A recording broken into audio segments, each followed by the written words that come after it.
Good afternoon, everybody, and thank you so much for joining the webinar.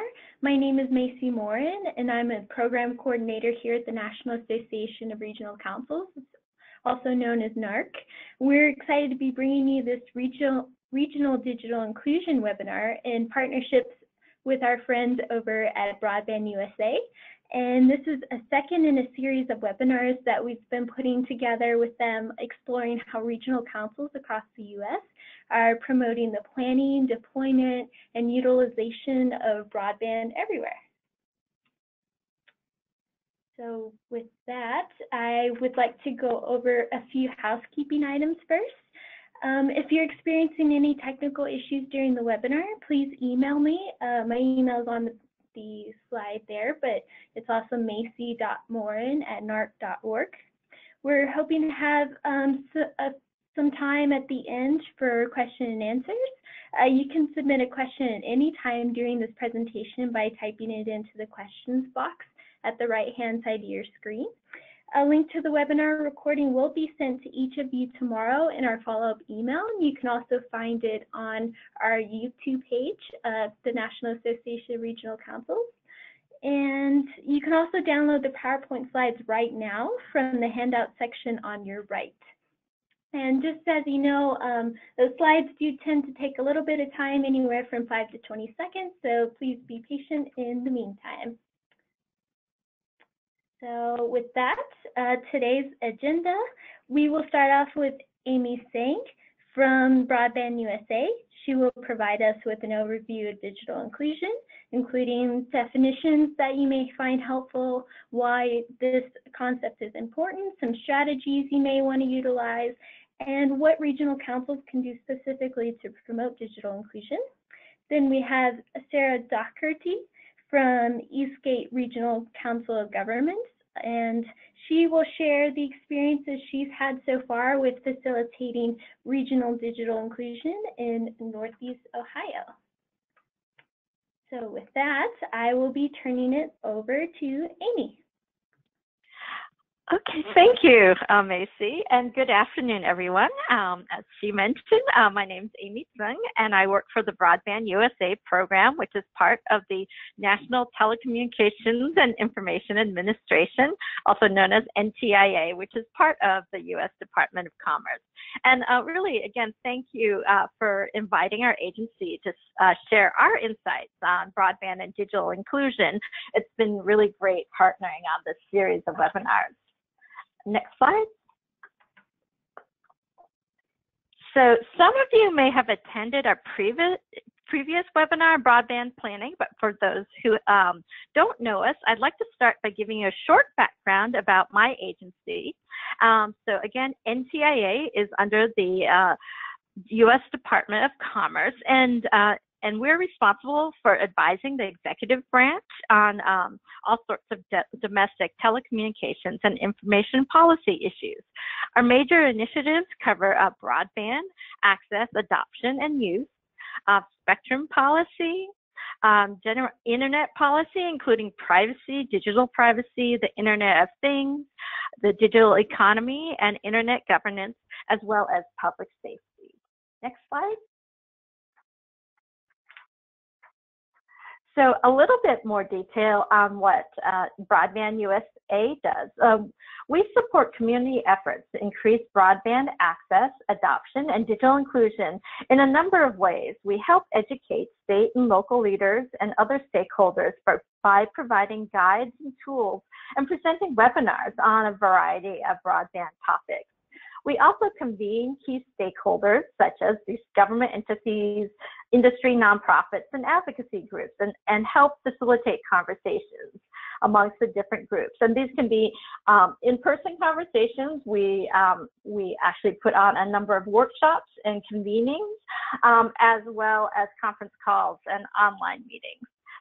So, and then we also offer a direct technical assistance program where we help inform and advise communities on the planning, funding, and implementation of broadband infrastructure and digital inclusion efforts.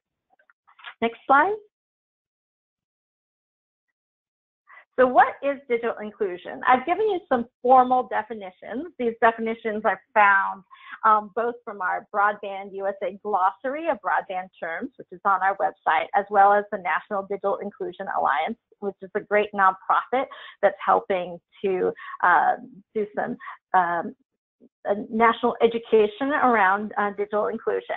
So, but really, digital inclusion is somewhat broad. It hopefully ensures that individuals and communities have access to broadband, the internet-enabled devices to meet their needs, and the skills to explore, create, and collaborate in the digital world.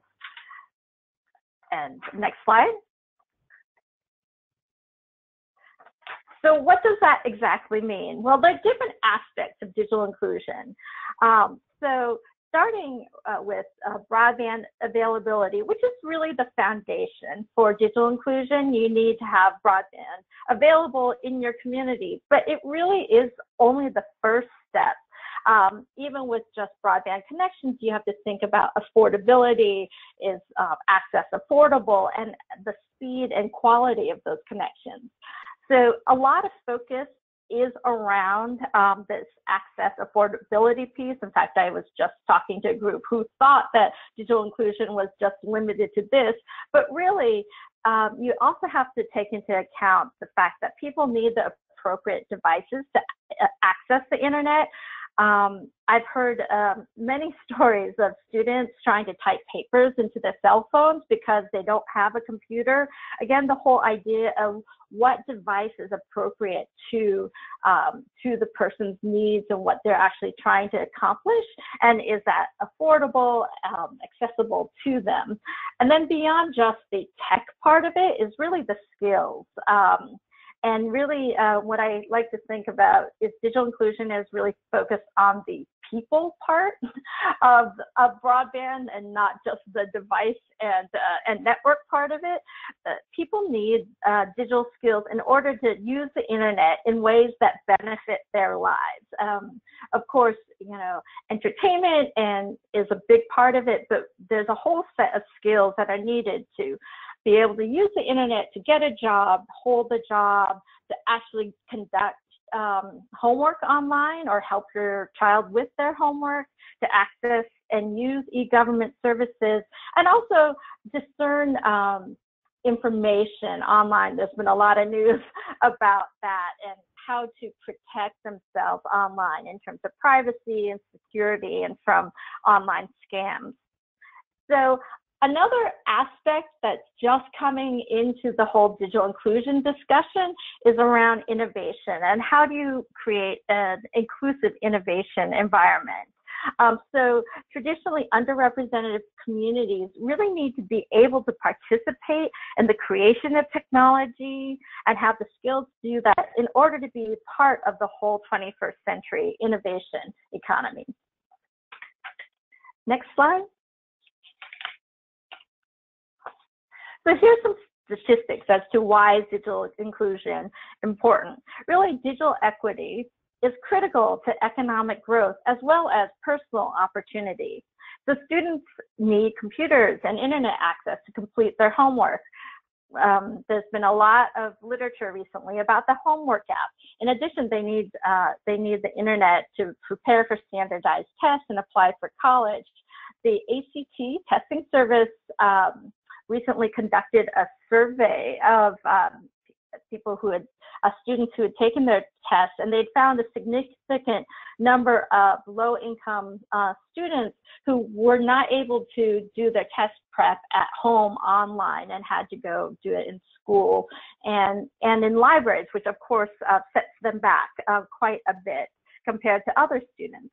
Also, telehealth can reduce costs and hospital admissions, but people actually need the skills to use their online health portals and also to be able to access and sort of discern what is reliable health information online.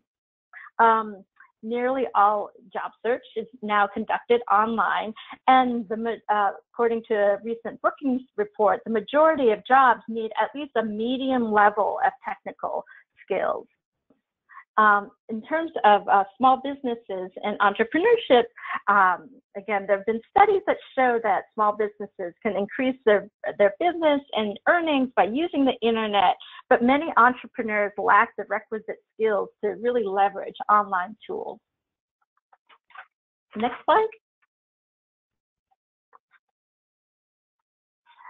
So there's been the term digital divide, which many of you have heard, and that was really coined actually by NTIA, by Larry Irving in the, I think in the 80s. But really, the digital divide is a set of divides. It's the gap between people who have access to the internet, again, devices, and those who have digital skills and those who don't. Again, the digital divide or divides encompass all these aspects. So we see a variation on broadband adoption and use and the types of things that people use the internet for by different states, regions, incomes, education level, and age. Of course, seniors are less likely to use the internet than young people. There are large regional differences between urban, rural, and tribal areas. Tribal areas not only have a real lack of availability, but a real lack of use and adoption of the internet. We also see big differences depend on broadband adoption depending on the income, education level, whether somebody has a disability, and whether English is the primary language spoken at home. And even an aspect like gender, I found an interesting statistic where women are less likely to telework at home than men, and yet women are more likely to ask for, want flexible working arrangements. So, next slide. And I apologize, this is actually based on 2015 data. There's been more recent data for 2017. So I think right now the latest figure is more like 29 million households do not use the internet at home. So it's improving, but it's still significant. But we do see states, many states, where only 2/3 of residents use the internet at home, and even the states with the highest penetration rates, about 15% of households do not use the internet at home. Next slide. And the divide is particularly acute in rural areas. Again, here's some statistics about the gap between rural and urban areas. There, and the gap is not only again the availability, but it's also the device that they use, and also whether they use the internet at all in any setting, for example, library or school or work. So most communities focus on broadband availability, and most programs focus on availability for rural areas. However, we've seen that this is not enough. So, for example, 3 professors, Brian Whitaker from University of Oklahoma, Roberto Gallardo at Purdue University, and Sharon Strover at University of Texas conducted a study of broadband's contribution to economic growth in rural areas over a 10-year period. And they looked at rural census tracts that had increased their broadband availability over that time, but had not necessarily increased broadband adoption by that much.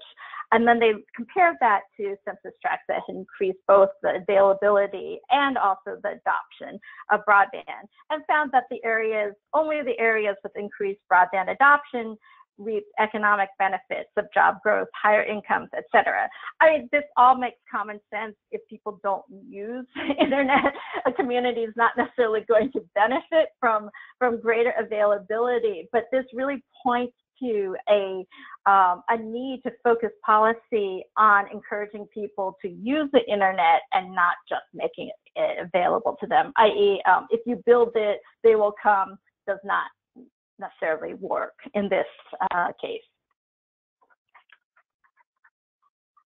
Next. Okay, so at NTIA, we think that measurement and evaluation are really core foundations for achieving digital equity. And at the federal level, we have a number of data sets that communities can actually use to evaluate their own level of connection and digital inclusion.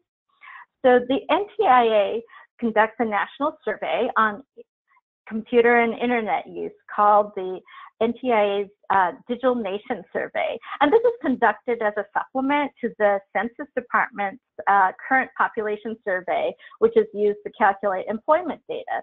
And you can actually go to the Data Explorer, which is the tool I usually use, or the Digital Nation website, and look at detailed information on which demographics are more likely to have internet access, what people use the internet for, whether it's job search or, yeah, but I got the statistic about women using teleworking less or for school. You can also look at where people are accessing the internet, home, work, school, libraries, again, for different demographics by state. So I find this really useful, and I try to point people to this data when I'm conducting a new technical assistance engagement to look at who in their community may be least likely to use the internet or have the skills to use the internet, for example, for job searching. The FCC, Federal Communications Commission, also collects broadband deployment and subscription data from internet service providers. Again, a lot of people know about the broadband deployment data, but they don't know that there's actually broadband adoption data provided by the FCC. And this is, again, at the census tract level, and census tracts vary by range from about 2,500 to 8,000 people. So you can actually get, depending on what type of community you are, a relatively detailed look, at least, of which parts of your community or your region are people least likely to subscribe to internet. So if you go to the map called Residential 6 Internet Access Service Connections, which doesn't exactly roll off the tongue, this is really the map of broadband adoption. And you can see the varying levels of broadband subscription rates that are color-coded by different ranges. For example, one color indicates there's a 0 to 20% adoption rate or subscription rate, 20 to 40, et cetera. And again, you can actually eyeball the map and see, oh, okay, this area has less, people are less likely, or there's less subscribers in this area. And again, the granularity is by these range, but I find this pretty useful data to use in terms of figuring out where you might want to locate your programs. The U.S. Census American Community Surveys also have computer and internet use for the country, and this tells you, this doesn't go into as much detail as the Digital Nation Survey, but you can at least see the types of internet access that people subscribe to and the types of devices that they own. So, so again, you can get this sort of level of granularity and really evaluate what the digital divide looks like in your community. These are not the easiest tools to use. I must admit, I kind of know where to go now from doing it for a number of years, but we're holding a webinar in January with people from the Digital Nation project, I think Census, and definitely FTC on how to use these data sets. So you might want to visit our website or subscribe to our newsletter to get an announcement on this webinar. So next slide. We've also seen communities that wanted more detailed information, and so they've conducted their own surveys and focus groups according to what the issue area is. I think it was University of Wisconsin worked with a number of communities and did surveys of small businesses and also local employers as to what skills were needed, or what is it that they needed, you know, in terms of employees, what skills they would like their employees to have. The city of San Jose recently conducted a tech survey of the Spanish-speaking residents about their internet use or lack thereof. This was a harder to reach community, so they worked with a local nonprofit to basically execute this survey. And then a number of governments do some type of survey or research on e-government, like satisfaction with e-government services. So one thing that a government can do is add a question about internet access to that, so that they at least know who might even have and how would people actually access these e-government services. So sometimes it's a good thing just to layer in questions about internet access and devices into economic development or e-government types of surveys that you may already be conducting. Next slide. So I stated earlier these different aspects of digital inclusion, and there have been a number of programs that basically address some, you know, a part or all of these different aspects. So, for example, for access affordability, Carleton County in Minnesota provided school buses with Wi-Fi to provide access for students to be able to work on homework assignments when traveling long distances, because the community determined that educational access was the most important regional development strategy for them. The County of San Mateo identified census tracts with the least broadband subscription rates using the tools that I mentioned before, and then deployed public Wi-Fi, particularly in those areas. Note that a lot of public Wi-Fi programs or projects are focused on business districts, but may not actually reach those who lack access to broadband. For devices, a number of schools have deployed one-to-one laptop programs, and some of them have actually worked with to provide teacher and parent training, the teacher training on how to leverage the fact that the students have the laptops or devices for educational purposes, but also places in New York or Miami or other places have also leveraged some of these programs to focus on parents, so that parents can actually help their children with homework, access the online parent portal, and then maybe even lead them to like job training and job search training.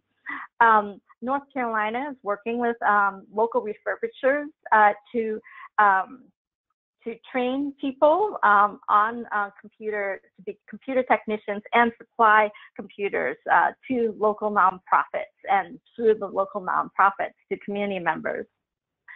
In terms of skills, an example is Crook County, Oregon, when tech companies express an interest in locating some local data centers in their local community. The county worked with the University of Oregon and the local community college to develop a training program for the specific needed skills to work in the data centers. This previously had been a region of high unemployment. They also deployed a mobile van with the public computer center to bring the training to the different areas and the remote areas.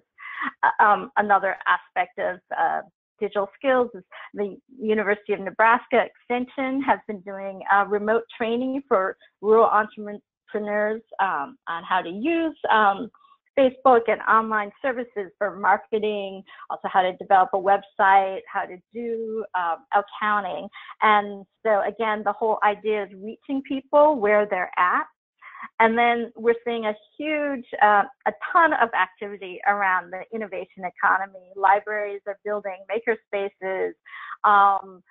A number of communities, for example, Chicago has trained community members on civic and open data. There's also been more and more education about smart communities, technology, and what that means for the community. Next slide. So when you're building your digital inclusion strategy, you want to think broadly on who you want to engage as partners, and really reach out to a broad set of community stakeholders depending on what your primary objectives are.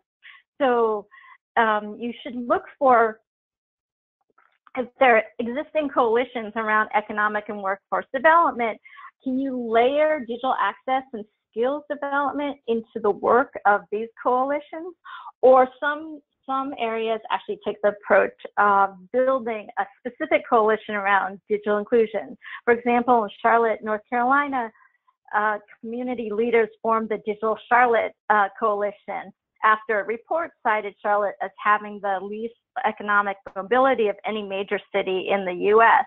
And so they really thought that digital inclusion was a primary tool to address this economic divide and really the economic wall that people were hitting. So the coalition includes local governments and universities, libraries, workforce development board, and other key nonprofits to address the gap in digital access and skills in Charlotte's low-income communities. And now the coalition has actually expanded to include the surrounding county, including rural areas, and even the state. They're working with the state of North Carolina on a statewide coalition for digital inclusion. Next slide. So what can you do? So what actions can you take? Well, I think regional councils have the unique opportunity of really pulling together the different pieces and really pulling together the conversation around digital inclusion and how digital inclusion can really help address your community priorities. So, you know, there's so many aspects to regional development, economic, workforce, education, health, transportation, and really having a convening discussions on how broadband access and use can help in these areas can help you form the intent of your digital inclusion initiative. You're also in a position to assess community needs. I've articulated some of the aspects of the federal data around broadband adoption and usage in your community. I would definitely go and do that first. Actually, a lot of communities don't, and they might end up locating programs where they're already, where there may not be a need, or not having programs where there is a need. So really go to the existing data, but again, you may want to look at conducting your own studies, particularly again around employment and skills and some of the data that is not captured at the federal level. You want to identify existing programs and organizations that are doing digital training and offering digital inclusion services. So you want to look at who are the ISPs. Do they offer any kind of discount program?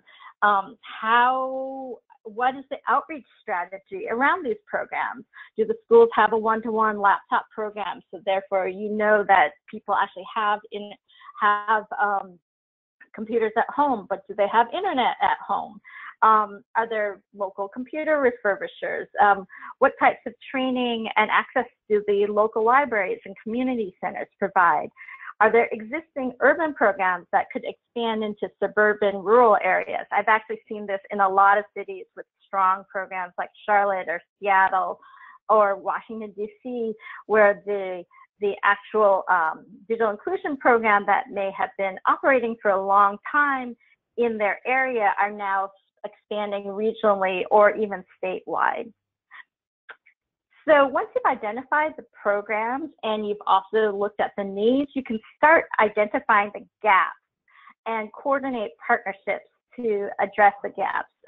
Example of that is what I mentioned before, where San Mateo looked at where there was less internet adoption and then deployed their public Wi-Fi there, but they also then partnered with a local nonprofit to bring training and also subsidize refurbished computers to those spots. So so much of building digital inclusion is really around building these partnerships. And when you start coordinating these partnerships, then you can look into what are the funding requests and what are funding opportunities, and targeting these funding requests to specific needs. And it's really important to communicate and document all these efforts, preferably on a website. I actually hear a lot about a lot of communities that are doing great things on the ground, but they never document it in a website or a more permanent place. And without a public presence for these programs, much less sort of a coalition-based program, it's hard to build ongoing political support and engage funders and sustain the partnerships over time. So it's really great to actually be doing the programs on the ground, but also people need to know about them as well. So next slide.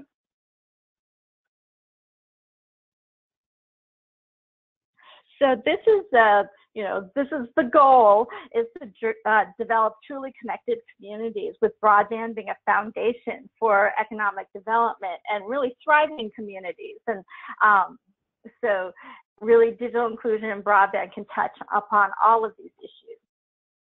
Next slide. So we have a number of digital inclusion resources on our website. The Digital Inclusion and Broadband Adoption Toolkit may be of particular interest for people attending this webinar. And our federal funding guide includes opportunities for both, funding opportunities for both broadband development and digital inclusion.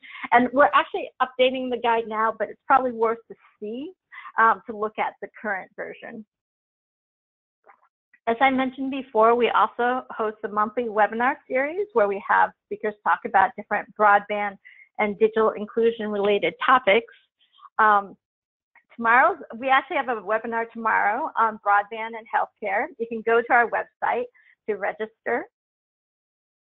And we also post recordings and the presentations on our website in case you miss one of the webinars. And here's a list of some of the digital inclusion webinars we've done in the past year. So next slide. So in summary, we're here to help.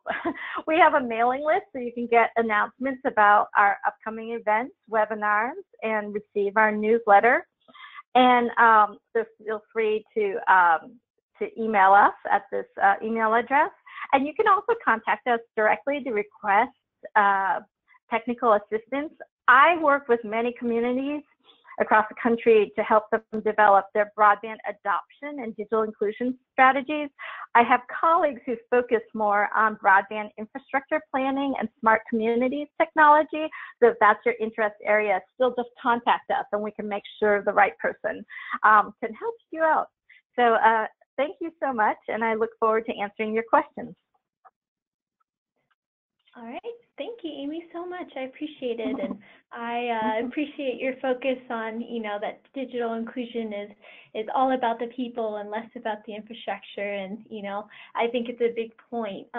There's so much focus around broadband infrastructure, but as you said, it's not true that if you build it, they will come. It's one thing to have it available, but another to make sure that people understand how to use it and to develop the digital skills needed to thrive and be able to utilize all that's available online, and making sure that they have the tools to access it too. Like, this is as simple as a laptop or a computer, to be able to have the vehicle to connect to the internet. So with that, thank you, and we will pass it on to Sarah. Great, thank you, Macy and Amy. It's really an honor to be on this call. I really appreciate all the work that NARC does. They've been a great resource, and BroadbandUSA, yeah, I've been, you're almost a daily resource for me. And I appreciate especially we started with the definitions, because that is something I've really struggled with. Today, I'm going to provide a very brief overview of Eastgate, discuss how we got into this space, and then share some of the things that we've learned from this. Next slide, please. All right, so about Eastgate, so we're the Metro Planning Organization for Youngstown, Ohio. As you can see, most of the people on this call are very familiar with Council of Government, so we have very wide functions as the Metro Planning Organization with water quality, as well as working with the Appalachian Regional Commission and the Economic Development District. So we have lots of programming and planning, and we do this all with a staff of 16. And I bring this up because I think this is a real natural space for Council of Governments and other regional councils to be involved in. So I'm excited that NARC has taken the step in this direction. Today I'm really focusing more on that Economic Development District function. Next slide, please. So here, I'm still figuring out my place at Eastgate. I've been here for a little over 4 years. I came on as a community development person to help with our Economic Development District designation with EDA. Currently, I'm shifting more towards transportation, but everything's related, and it's a good challenge. When I came in here, we've been an economic development district since 1992, and our strategy really hadn't changed that much with time. Our project list had been updated a bit, but when EDA was created in the 60s, it was really public works heavy. And of course, things have changed now. We're used to the buzzwords around innovation and catalytic investment. So with my first 6 months on the job here, around 2015, I just really began to interview people about what a good strategy could be for our region. And then through restructuring of our Economic Development Board and some other things, we ended up adopting EDA's Investing in Manufacturing Communities framework. It was a program they had a couple years ago for communities that had really strong manufacturing clusters, to really holistically look at that ecosystem. So as you can see here, we adopted, with modest changes, what those pillars are within our SEDS, workforce training and education, innovation and entrepreneurship, and so on. So each of these pillars has 3 goals attached to them, and then we have about 125 actions in total in this plan over a 5-year period. And here, the stats you see here is what we've done. The darker green is what was completed in our first year of the SEDS, and then the lighter color was completed in our second year of the SEDS. So this is of like February 2018, so I really look forward to seeing all we accomplished this year and getting to where we are. And then as far as like this digital inclusion piece, like Amy was saying, it really fits in everywhere. There's a lot of focus on broadband, so that really fits with the infrastructure and site development piece, but workforce is critical when it comes to IT and soft skills, and then also just quality of life. So within the SEDS, some of our tasks include greater participation at maker fairs, more education on 3D printing, because we have a national institute for that here in Youngstown, our library, just when we launched the SEDS, had just started their first mobile hotspot program. So we really wanted to promote that and make it more accessible to more people. And just in general, looking for places to promote civil society, and that could be in that digital space. Next slide, please. So last year, and part of the SEDS and those action items, I got involved with a local nonprofit called the Oak Hill Collaborative. So they were going through their strategic planning process. It's a neighborhood-based community development corporation. And they were doing a lot of cool stuff with Raspberry Pis and after-school programs, and they had created a makerspace. And through that strategic process, we realized that they could really fill this void of being a voice for digital literacy. But they're a small group with limited capacity, and so it's just a natural partner for us as a larger MPO. And through them, we brought in Connect Ohio, which is a partner of NTIA and Connected Nation. And they provided a small grant to do a really full assessment, like Amy was talking about, to look at what our community needs were. So interviewing community organizations, doing hundreds of household surveys, looking at education and entities. So this really created a lot of data, and I could say if I were to do it over again, it was a really quick process. You know, it was a great report that came out of it, and other couple of resources, but it's really, really heavy stuff. So I'm still continuing to find ways to make it palatable for people. Next slide, please. Yeah, so through this process, we had a lot of data collection.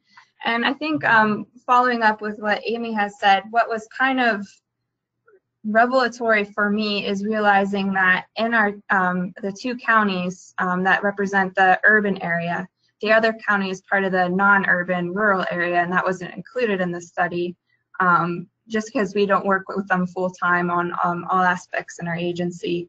But anyways, 97% of our households had access to internet, 25 megabyte internet. So, you know, that's the baseline what people need. But then so those people have access to the internet. However, 37% of households do not subscribe. So you can nearly say that 1 in 3 households in our community does not have an internet connection. And we dug into that. It really came down to price and relevance. So like Amy was saying, there's a lot of programs for rural infrastructure and just infrastructure in general. And from the survey, what we really learned is that for our region, it's not an infrastructure issue. It's really about relevancy. And with this plan, the recommendations included creating an awareness group, promoting low-cost business service, and facilitating digital literacy training. Next slide, please.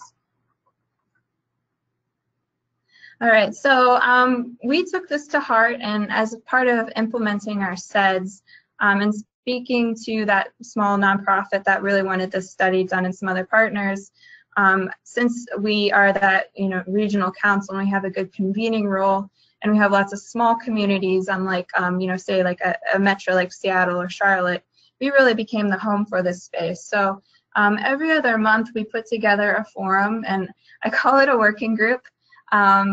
I feel I really wanted the word work in it, so that people came to the table ready with their ideas of what they wanted to do. We often meet either at our office or at a nearby library that just opened up that has an amazing makerspace. And in my role, I remind people of the meetings. I do some outreach for the meetings, like social media and so forth. And then just putting together an agenda, as well as making sure I have a pulse on any legislation that we might want to bring up. Next slide. All right, so at first I was thinking, oh, our group is kind of small, and we really hadn't gotten that far. But then when I started putting this slide together, I was like, whoa, we really have brought a lot of different groups together here. So, the Council of Government is us. We really have great county presentation. The counties are really interested in trying to, they recognize that we have service, but people aren't using it, and there's interest in better service, but in order to have better service, there has to be greater demand. So they're really picking up about this. I can't stress enough how critical libraries are. It's really, you know, with the future of what libraries are, they really are a place for information. So their digital inclusion and literacy programs are fantastic, and they really they really pull their weight. We've done some outreach to different nonprofit groups. Another group that was really surprising for me to work with that's been excellent is our local Goodwill. Goodwill also has a really strong digital literacy component as part of their workforce training. So we're really excited to see some of the things they want to do, like they're training people with products from the stores, take photos of them and post them on their equivalent of eBay and so forth. So just learning those skills as well. Next slide, please. What I'll admit is I think I copied this from a kind of another group and then we scaled it to us. We really haven't gone through a whole planning process as where we're going, because I think we're still too early and we're testing the waters as to who we want to be when we grow up. But it has been valuable to at least kind of have this common language of who we are and what we want to do. And I look forward to hearing from other councils as they develop this, what they choose as their priorities. Next slide, please. All right, so we're about 6 meetings in, and some of the things that we've done over this past year, one of our Congress representatives, Congressman Johnson, is very involved with information technology. So he was nice enough to host a roundtable with our group talking about, he's a great proponent for rural programs, but we brought him in saying, hey, there's these tools for rural communities, but we're urban. You know, how can we have programs where we don't have the density or the demand like a bigger metro? You know, what can we do? So we're looking at potential policy and legislative ways to have more avenues for us. This map to the right-hand side, this is Lifeline coverage, and this kind of came out of that the national or the NTIA, so the Digital Inclusion Alliance. There had been some work out of Cleveland and then some other communities where Lifeline is this federal program created under, it's an older program, but under the Obama administration, they added internet service to it. And so what is in white doesn't have any coverage. And then what is in red is qualified as having this Lifeline program. So if you qualify for the SNAP, so if you are on food stamps or other low-income qualification, if you are in the red area, you should be able to have this program where you have very affordable internet. But actually, we don't have that infrastructure in place. And so, you know, we've been working actually with AT&T because they have a program called Access in response to this. But this was really eye-opening to show like how, you know, federal programs we think are in place to help low-income communities actually can't serve at all. So that was a really big learning experience for us. We're working on a pilot with a nonprofit for a workforce training program to do some like back of office things like content management, things with just more like office suite and so forth to help small businesses in the communities. We're starting to create some videos about what the digital divide is in our community. Like Amy was saying, we see lots of people come to the libraries. It's their only places where they can talk to their families across the country. And, you know, if you go to the library at 6 a.m., there's plenty of cars there with families on their smart devices trying to get work done. We're also, we've had some good conversations with our workforce partners on further defining digital literacy within workforce, because that's really, that's not at the state level or the federal level, so we've been working on communication on that. We're trying to launch a mesh network, so kind of like a free Wi-Fi in some low-income areas. And then we've hosted some events on like net neutrality and so forth. Next slide. Here, yeah, with an intern, we created this digital advantage like campaign, and so using NDIA and some facts from BroadbandUSA just to communicate what the issue is. Here are some of the things that we've put out on social media, and just share with our partners so that whenever they have campaigns, these are things we can tell people, and really getting to that point that our region is not being competitive in a global workplace when we really aren't pushing out people with the digital literacy skills that they need in order to meet just even entry-level positions. Next slide. And then I'm proud of this. I stole this idea from Detroit and having a discotheque, and it was a really good role for us as a council of government. So we held one of these at a library where we had different stations for different apps that you could download. So like what you see here, Go Ohio Commute, so that's our rideshare program. So with this Digital Inclusion Week, we really inventoried all of the classes and resources that occur in the area and put them together and promoted them. And anyways, with this discotheque, it was a great idea, and we actually got great response to it. And I bring it up because I think we often think too traditionally and what programming can be, but having this event that was fun, it was an open door so people could come and go as they pleased. It was a really good way to get people interested in technology, whereas we find with a lot of the classes that we put together, it's very low attendance. So that's one of the things we're working on as a group, is how to improve our programming or better promote it or make people feel like it's a valuable use of their time. Next slide, please. So yeah, going into what we've learned this our first year, like BroadbandUSA and NDIA are excellent resources. Definitely sign up for their newsletters. NDIA also has a listserv, which is extremely helpful for finding out about grant opportunities and just good translations of what's going on in the federal level. A lot of times I just can't understand what's happening with FCC or in legislation, and they're really good at breaking that down. Creating a shared language. So we spent some time, going over what is literacy versus inclusion, and then really defining what success looks like with that common language. One thing I really struggled with is that each person at this table has a very different end goal in mind. I think we all share a same vision, but there's lots of people that are in that smart city space. They want us to be in the future, and then there's the social work and those practical people in the field that are just trying to connect people to services. And then, you have the ISPs and the telecoms that are pushing their products and say, we're the only solution. So I think having that vision and then just kind of being that broker to find common areas where we can work together has been really critical.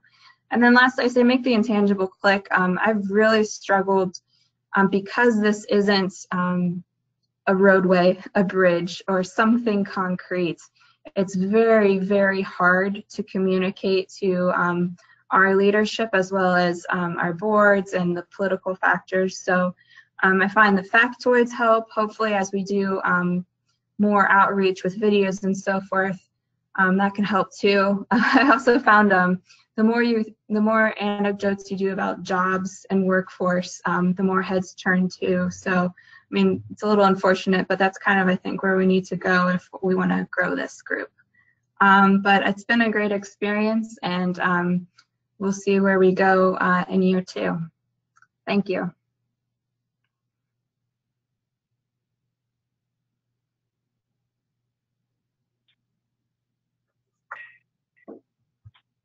Sorry, I was on mute and I was Awesome. Thank you so much, Sarah, for presenting. It's just amazing, and I really commend you on all that you've accomplished in 1 year. It sounds like it's a 5-year project that you have going, and it's great to see the diversity of groups you're able to bring together. And I love the idea of calling it a working group. I think that's fantastic.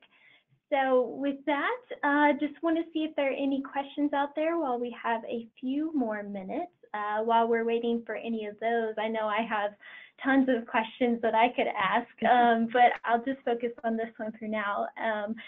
At the end, Sarah, I know you talked a little bit about how it can be challenging to communicate how important it is to focus on digital inclusion when you have projects like building bridges or building infrastructure that are, tangible because they're more likely to be seen. Are there any more challenges that you see or that have come up as you've been pursuing these kinds of projects? And Amy, feel free to jump in too. I know you have a lot of examples of challenges that you may have seen in the past or currently. I may say it's such a broad cross-section of different organizations, and one challenge we've had is just I think I'm trying to be more of a springboard than a crutch, and so just trying to get the different partners to learn how to work together and like how to deliver projects has been really interesting, because I think a lot of people are in the policy space, and so they have the ideas, and then we say, okay, so let's implement that idea, and that's where we get stuck. So it's helpful to have all the different partners at the table, but it really is like you're speaking 12 different languages.